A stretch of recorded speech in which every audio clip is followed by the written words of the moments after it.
So in this video you're going to meet Dave, who's going to be instructing me on how to ride his Honda CRF 150 dirt bike, and he's a club member to this long-standing motorcycle club that's been around for more than 100 years. So within this video, we're going to have Dave instructing me on what to expect for my first time off-roading on his dirt bike and some of the skills I need to work on as a new off-road rider. And then following the instructions, you're going to see first-hand point of view from my perspective as a new rider trying out off-roading for the first time, and my true emotions and struggles that I had to deal with as I rode through the trails on this beautiful part of Vancouver Island. So stay tuned. Hey, what's going on, guys? I'm actually going off-roading today for the first time here with Dave. He's letting me ride some of his dirt bikes here, and it's my first time, so I'm not going to be doing too much commenting because I'm going to be concentrating on how to ride, but you'll definitely hear me going through the struggles learning for the first time on a dirt bike, because eventually I do want to try out going off-road. I just didn't know how my back could handle it since I have lower back issues. So stay tuned for how it goes, and if you haven't subscribed yet, please click that subscribe button. Most of the time that you're going to find that where you kind of get into a slight panic mode is slow speed, tight terrain riding. So easy on the throttle. Remember, ride that clutch. It's fine. The bikes are designed for it. First gear is a bit of a lug gear on this bike. So second gear is a comfort gear. But once you get into tight areas where you're having to really get through like some narrow trails, first gear is your friend. Don't be afraid of like pedaling. So you're dabbing all the time.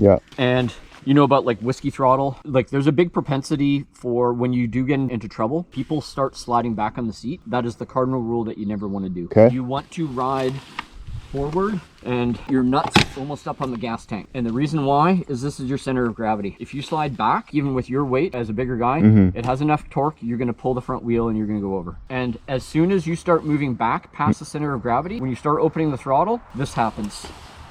And now you're stretched and you can't roll off the throttle. Shit. You cannot roll off the throttle now. This is why you want to stay forward and loose so that you can roll off that throttle really quick. Don't be afraid of standing up when you need to. A lot of people, especially for enduro type bikes, ride in a half squat. That allows you to do a quick transition if you need to stand, or if you're just gonna completely sit down, take your feet off the pegs and kind of pedal. Try and avoid using the front brake. It's not like a street bike where, you know, 80% of your braking power is on your front.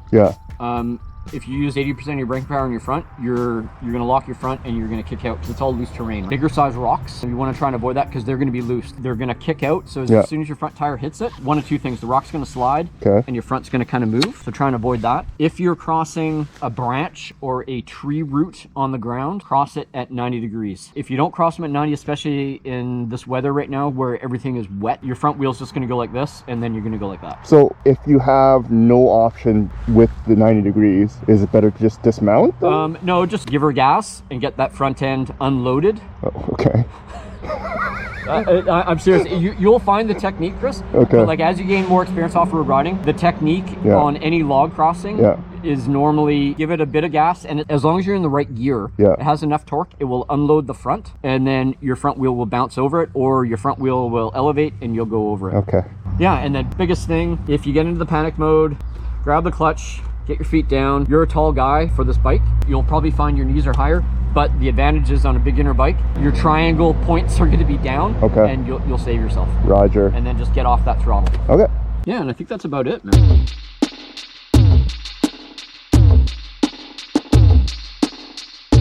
Okay. Sweet. All right, I think we're good. All right, let's go.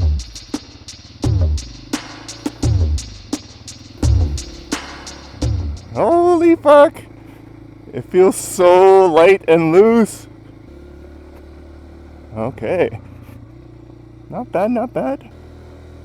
Slippery, slippery. Okay, cool. Oh yeah. Whoa! Feeling good? Yeah, it's not bad. The gears?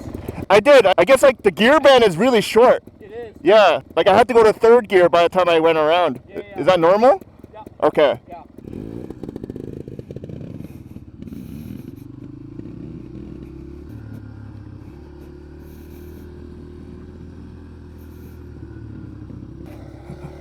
Yep. Yep.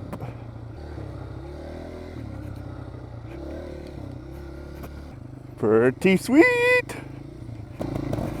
good? Yeah.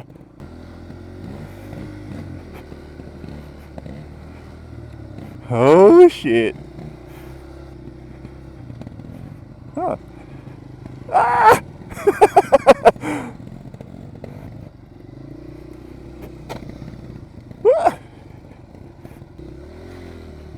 Alright. I gotta remember that I can use my legs to push off or cheat off.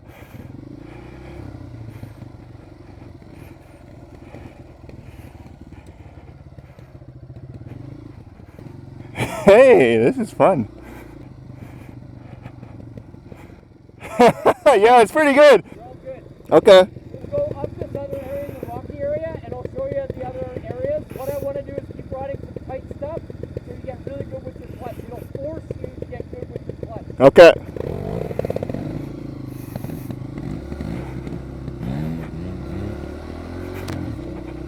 So he's standing the whole time, so I guess I should do too.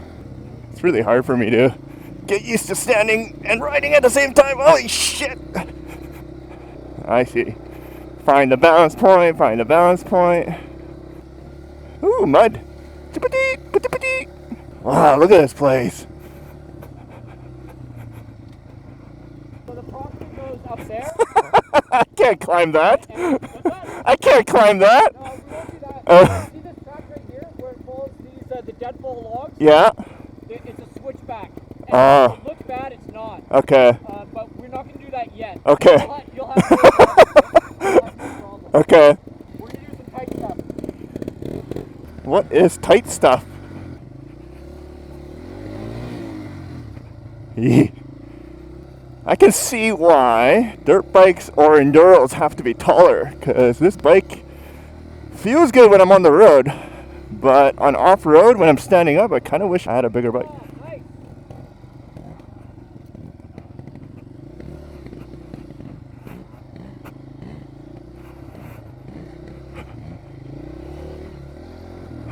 Ha! Damn, this is fun. I wonder, do people shift while they're standing up? Muddy! No, I didn't even get any mud on me. Oh, still not comfortable like standing up going downhill though. But the crazy part is, none of this hurts my back. I mean, you do need to have pretty good legs, I think.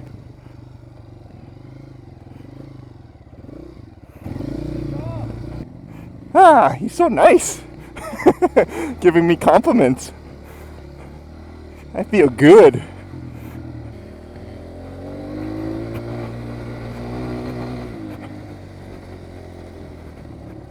You game for it? What's that? Sort of? Yeah.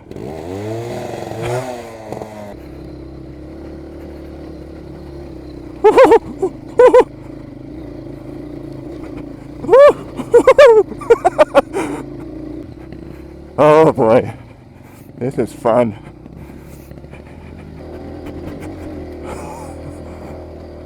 Oh my god, holy shit.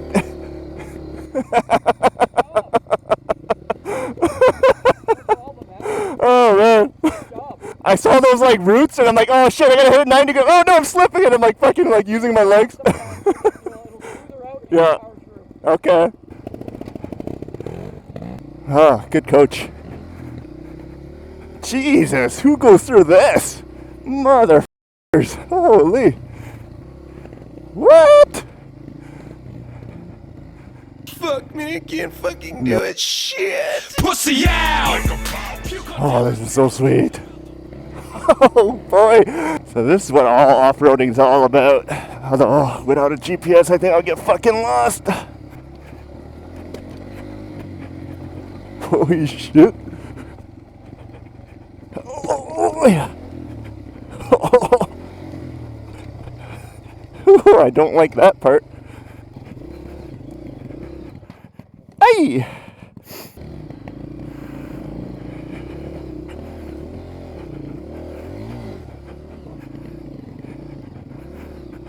Oh, I don't like this at all. I'll have both my legs out. Yeah, it's not bad when you have your legs out.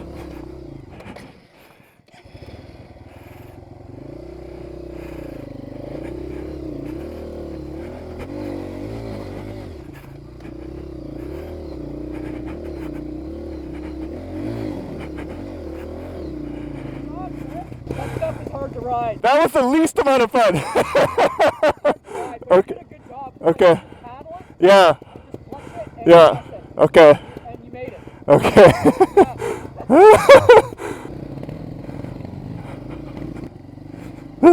Not a fan of those rocks.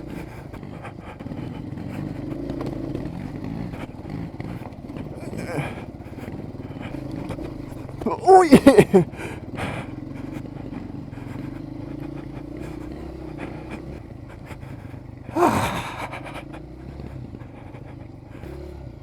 Oh, my arms are getting tired. Oh man, it's a good forearm workout. Fuck. Okay.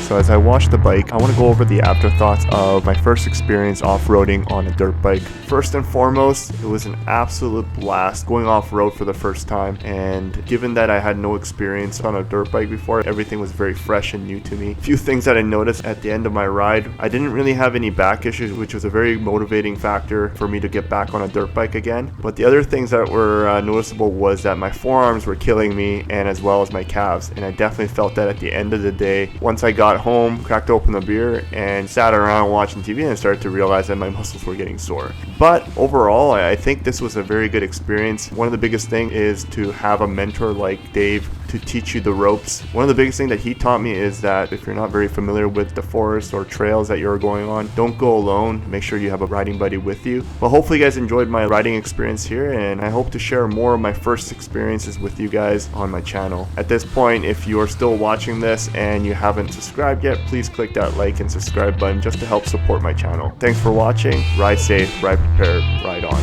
Peace.